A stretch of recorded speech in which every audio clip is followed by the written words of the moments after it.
বিয়ের দিনটা এখনো চোখে ভাসে। আমার মেয়েটা লাল শাড়িতে কত সুন্দর লাগছিল।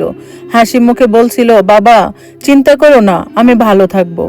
আমি বিশ্বাস করেছিলাম, ভেবেছিলাম জামাই ছেলেটা শিক্ষিত, ভদ্র, মেয়েটা নিশ্চিন্তে থাকবে। কিন্তু আমি ভুল ভেবেছিলাম। মানুষের চেহারা দেখে না, তার ভেতরটা বোঝা যায় না। বিয়ের পর মাত্র 2 মাস কেমন যেন হঠাৎ করে না মেয়েটার ফোন আসা কমে গেছে। আগে দিনে 2-3 বার তো কথা হইতই, এখন সপ্তাহে একবার। প্রতিবারই ও বলতো, ভালো আছি বাবা। কিন্তু সেই কণ্ঠে ছিল লুকানো ক্লান্তি, ছিল চাপা কান্না। গত সপ্তাহে বিকেলে ফোন এলো। তো ফোনের ওই পারে ওর কণ্ঠটা শুনে আমি বুঝতে পারলাম যে কিছু একটা ভয়ঙ্কর ঘটেছে। বাবা, কণ্ঠটা কাঁপছিল। কি হয়েছে মা, কাঁদছো কেন? ও শুধু বলল, বাবা আমি এখানে থাকতে পারবো না, আমায় এখান থেকে নিয়ে যাও। আমি চুপ হয়ে গেলাম, বলার মতো কিছুই পাচ্ছিলাম না। বললাম, সংসারে অল্প স্বল্প মনোমালিন্য হয় মা, সব ঠিক হয়ে যাবে। ও হঠাৎ বলে উঠল, বাবা তুমি যদি আমাকে জীবিত দেখতে চাও বিকেলের মধ্যে চলে আসো, বলে ফোনটা কেটে দিল। মানে বুকটা না কেঁপে উঠলো। স্ত্রীকে কিছু বলিনি, শুধু বললাম, চলো তো মেয়ের বাড়িতে যাই। মেয়ের শ্বশুর বাড়িতে পৌঁছে যখন দরজা খুললো, দেখলাম আমার মেয়েটা এক কোণে বসে আছে।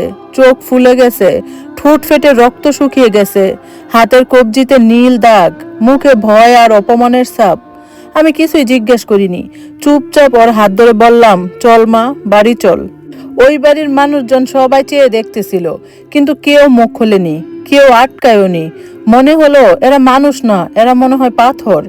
রাতে ফোন এলো ওদের দিক থেকে, আপনি মেয়েকে না বলে নিয়ে গেছেন, ভালো কথা, কিন্তু কয়দিন রাখবেন, সমাজে মুখ দেখাবেন কেমন করে? আমি ঠান্ডা গলায় বললাম, যে সমাজ মেয়ের কান্না শুনেও চুপ থাকে, সে সমাজের মুখে থুতু ফেলি। আমার মেয়েকে আর আপনাদের হাতে পাঠাবো না। ওর পাশ থেকে জোর গলায় উঠলো, এইভাবে সংসার ভেঙে দিচ্ছেন, মানুষ কি বলবে?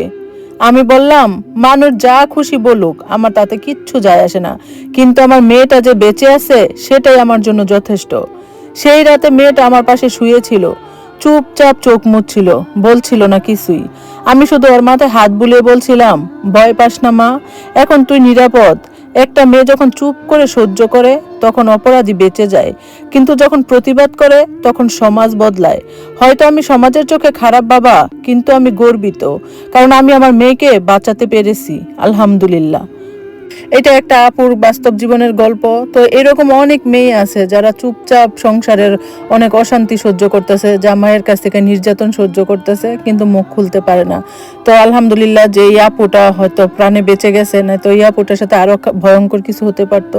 তো সমাজে এরকম অনেক মেয়ে আছে যারা নীরবে মানে এরকম ত্যাগ স্বীকার করে, দুঃখ কষ্ট স্বীকার করে সংসার করে যাচ্ছে। তো সবার জন্য দোয়া করি, আল্লাহ সব মেয়েদেরকে ভালো রাখুক, নিরাপদ রাখুক।